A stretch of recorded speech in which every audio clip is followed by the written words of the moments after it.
Our destiny is in the stars.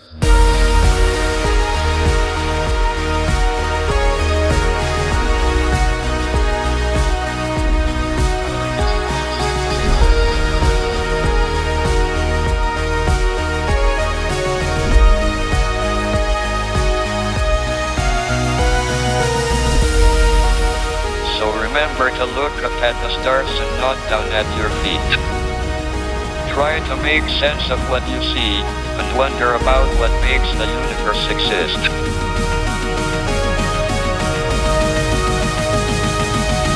Be curious.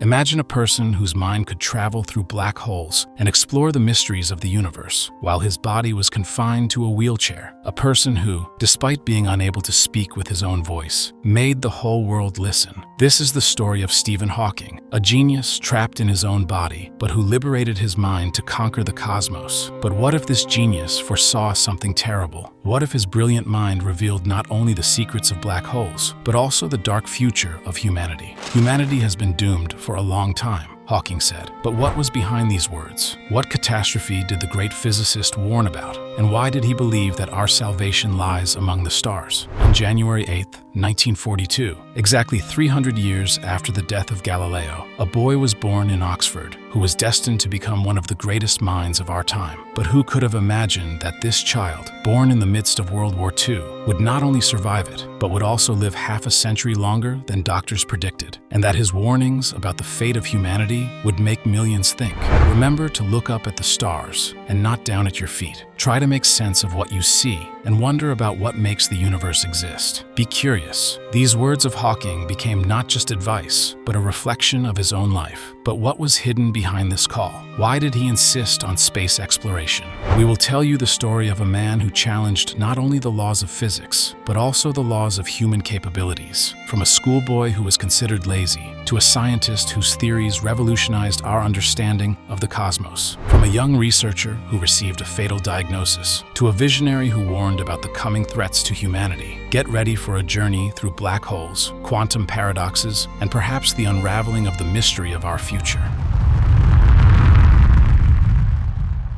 Stephen William Hawking was born into a family where intellect was valued above all else. His father, Frank Hawking, was a respected medical researcher specializing in tropical diseases. His mother, Isabel Eileen Hawking, was one of the first women to enter Oxford University in the 1930s. However, contrary to expectations, young Stephen did not show any particular academic talent in elementary school. His handwriting was so illegible that teachers complained that he was writing in hieroglyphics. Classmates teased him with the nickname Einstein, not for his genius, but for his clumsiness and absent-mindedness. But behind the seeming laziness and clumsiness hid a sharp mind. Stephen collected clocks and built computers from old parts with his friends. His father recalled, Stephen was always interested in how things worked. He took them apart, but he couldn't always put them back together. In his teenage years, Hawking's interest in science began to manifest itself more clearly. He became fascinated by books on astronomy and cosmology. He was particularly captivated by the idea that the universe could have a beginning, a concept that would later become central to his scientific work. At the age of 17, Stephen entered Oxford University, where he chose physics instead of mathematics, which his father preferred. "I chose physics because it seemed to be the most fundamental of all the sciences," he later explained. At Oxford, Hawking quickly gained a reputation as a brilliant but eccentric student. He was a member of the rowing club and known for his parties at University College. Hawking often participated in student drinking sessions, where he demonstrated his ability to drink a pint of beer in 11 seconds. He was also an active member of the Aristotle Society, a student debating club where philosophical and scientific issues were discussed. However, behind the cheerful facade, there was a deep boredom. Hawking found the course too easy and spent only an hour a day studying. It was very easy, perhaps too easy, he recalled. Despite minimal effort, Hawking received a first-class honors degree. In the British education system, first class is the highest distinction, equivalent to an American A+ grade. Second class is the next most prestigious grade, divided into upper and lower levels. When Hawking was called for an interview to determine whether he was worthy of continuing his postgraduate studies, he boldly declared to the examiners, "If you award me a first, I will go to Cambridge. If I receive a second, I shall stay in Oxford, so I leave it to you." This statement was a manifestation of Hawking's ambition. Obtaining a first would mean that he was worthy of entering the postgraduate program at the more prestigious Cambridge University for physicists at that time. A second would have been sufficient to continue his studies at Oxford, but it would not have given him the chance to transfer to Cambridge. Thus, Hawking was essentially challenging the examiners, making it clear that only the highest grade would allow him to realize his ambitions in science. In 1962, Hawking began his postgraduate studies at Cambridge under the supervision of Dennis Sciama, one of the founders of modern cosmology. It was here, at the age of 21, that Stephen faced a diagnosis that would forever change his life: amyotrophic lateral sclerosis, ALS, also known as motor neuron disease. The causes of ALS are still not fully understood, but scientists believe that the disease may be caused by a combination of genetic and environmental factors. In Hawking's case, there were no obvious genetic predispositions, as there were no known cases of ALS in his family. Hawking noticed the first symptoms of the disease in his final year at Oxford, when he became more clumsy and fell several times for no apparent reason. However, he did not attach any importance to this, attributing everything to fatigue. In Cambridge, the symptoms worsened, his speech became slurred, and his coordination of movements deteriorated. The diagnosis of ALS at 21 is extremely rare, as this disease usually develops in people over 50. Doctors were puzzled by such an early onset of the disease in Hawking, and suggested that it might be associated with some unknown environmental factor or a rare genetic mutation. Doctors gave him only 2.5 years to live. Hawking fell into a deep depression and even contemplated suicide. But it was at this moment that two events occurred that gave him back the will to live. Firstly, while in the hospital, he witnessed the death of a boy from leukemia. Although my situation was rather grim, I realized that there were people who were worse off than me, Hawking recalled. This made him realize the value of the life he still had. Secondly, he fell in love with Jane Wilde, his future wife. Jane was a linguistics student at Westfield College, University of London. She met Hawking at a New Year's Eve party in 1962, shortly before he was diagnosed. Jane was fascinated by Stephen's intellect and sense of humor. Despite the doctor's grim prognosis, Jane decided to connect her life with Hawking's. "It gave me something to live for," he said of their relationship. They got engaged in 1964, which shocked many, given Stephen's health condition. Jane later wrote in her memoirs, "I knew that life with Stephen would never be easy, but I loved him and wanted to be with him." She understood that she was taking on a huge responsibility, but she was ready to support Stephen in his fight against the disease and his scientific career. They were married in 1965, when Jane was 21 and Stephen was 23. Jane continued her education, earning a PhD in medieval Spanish poetry, and became an important support for Hawking in his scientific work, helping him overcome physical limitations. Despite his progressing illness, Hawking immersed himself in his work. He began to explore Einstein's theory of relativity and the concept of black holes. In 1966, he defended his doctoral dissertation, Properties of Expanding Universes, where he proposed revolutionary ideas about the nature of space and time. His work attracted the attention of the scientific community, and in 1969, he was elected a Fellow of the Royal Society, one of the oldest and most prestigious scientific societies in the world. He was only 27 years old. In the 1970s, Hawking made a series of revolutionary discoveries that forever changed our understanding of the universe. His work covered a wide range of topics, from quantum mechanics to cosmology, but his most significant achievements were related to the study of black holes. One of Hawking's most important contributions to science was the development of the laws of black hole mechanics. Together with Roger Penrose, he formulated the Hawking area theorem, which states that the area of a black hole's event horizon never decreases. This discovery became fundamental to understanding the nature of black holes. But the real breakthrough came when Hawking suggested that black holes are not actually completely black. He proved that they can emit radiation, which was later named Hawking radiation. Imagine a kettle from which water is constantly evaporating. Similarly, a black hole, according to Hawking's theory, gradually loses mass through this radiation. This idea was revolutionary. It meant that black holes are not eternal. Over time, they can evaporate and disappear. Many scientists initially did not believe Hawking. The famous physicist John Wheeler even joked,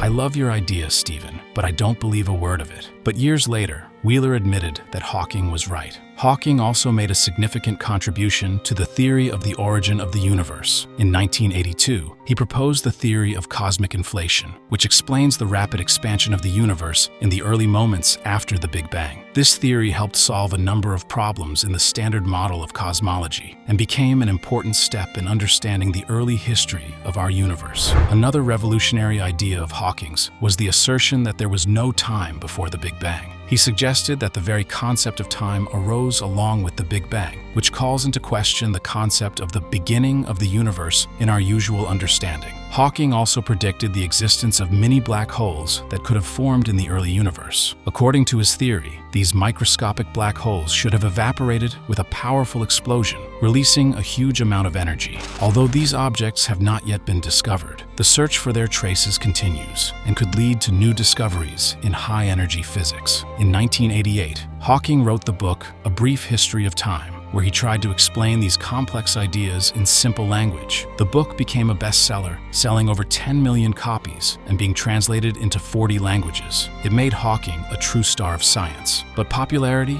also had a downside. At one of his public lectures, a fanatical admirer ran onto the stage, trying to fix Hawking's artificial ventilation apparatus. Fortunately, the security guards reacted quickly. Despite his progressing illness, Hawking's mind remained as sharp as ever. He continued to work on the theory of everything, a unified theory that could explain all physical phenomena in the universe. Although this work remained unfinished, it continues to inspire a new generation of physicists. Hawking often joked about his condition. "My disadvantage is that I can't run to the board to emphasize arguments like other lecturers, but maybe it's for the best, since no one can understand my handwriting." Hawking's scientific legacy is immense and continues to influence modern physics. His ideas about black holes, the origin of the universe, and the nature of time have not only expanded the boundaries of our understanding of the cosmos, but have also opened up new directions for research. Hawking proved that even the most complex concepts of theoretical physics can be explained to the general public, making science more accessible and inspiring for millions of people around the world.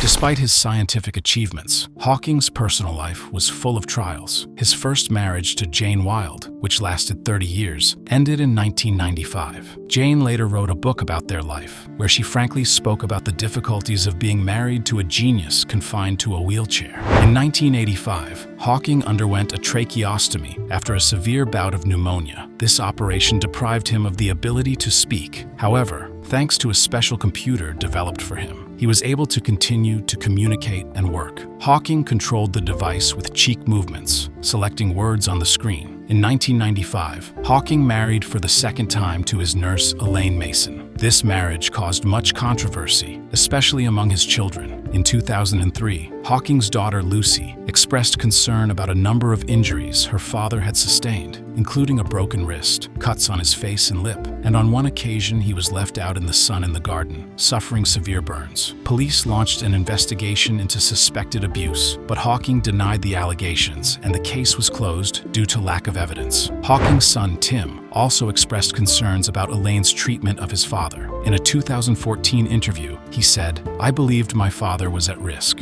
However, it is important to note that Stephen Hawking himself never publicly confirmed these allegations. In 2006, the couple divorced, and Hawking reconnected with his first family. After the divorce, he said, "I married Elaine out of love, but our marriage was not successful. I'm very happy to have restored relations with my children." Despite his physical limitations, Hawking led an active life. He took a zero-gravity flight in 2007, calling it an amazing experience. "I have long dreamed of weightlessness," he said. "Weightlessness is the closest thing to how I imagine flight. It was amazing." Hawking was also known for his sharp sense of humor. Once, when asked about his IQ, he replied, "I have no idea. People who brag about their IQ are losers." And when asked if there is life after death, he joked, "I regard the brain as a computer, which will stop working when its components fail. There is no heaven or afterlife for broken down computers. That is a fairy story for people afraid of the dark."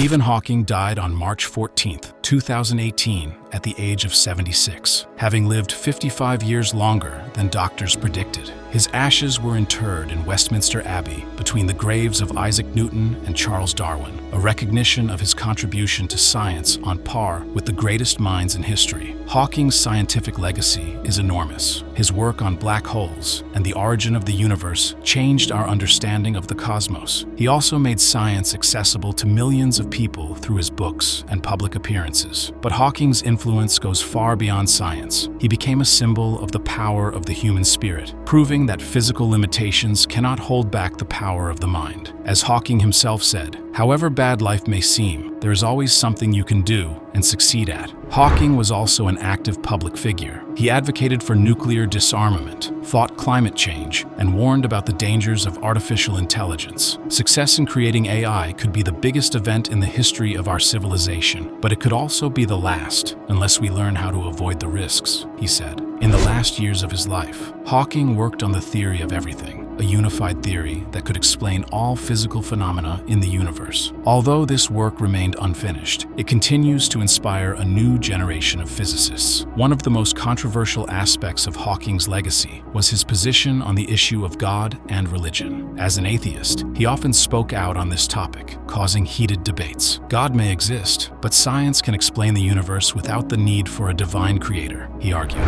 These statements drew criticism from religious leaders, but Hawking remained steadfast in his views. In the final years of his life, Hawking continued to surprise the world not only with his scientific ideas, but also with unexpected facets of his personality. He appeared in cameo roles in the popular television series The Big Bang Theory and Star Trek, demonstrating his sense of humor and willingness to poke fun at himself. In one episode of The Big Bang Theory, he even played poker with Albert Einstein and Isaac Newton, comically stating, "I don't often say this, but I'm out of my league." Hawking was also known for his love of betting on scientific topics. One of the most famous was the one he made with physicist Kip Thorne in 1974 about the existence of black holes. Hawking lost this bet in 1990 when evidence of the existence of black holes was discovered, and as a penalty, he gave Thorne a year's subscription to Penthouse magazine. In 2009, Hawking threw a party for time travelers, sending out invitations after the event had already taken place. No one showed up, which Hawking used as experimental proof of the impossibility of time travel. "I sat there a long time, but no one came," he later joked. Despite his fame, Hawking remained a modest man. When asked about the secret of his success, he replied, "Remember to look up at the stars and not down at your feet. And no matter how difficult life may seem, there is always something you can do and succeed at."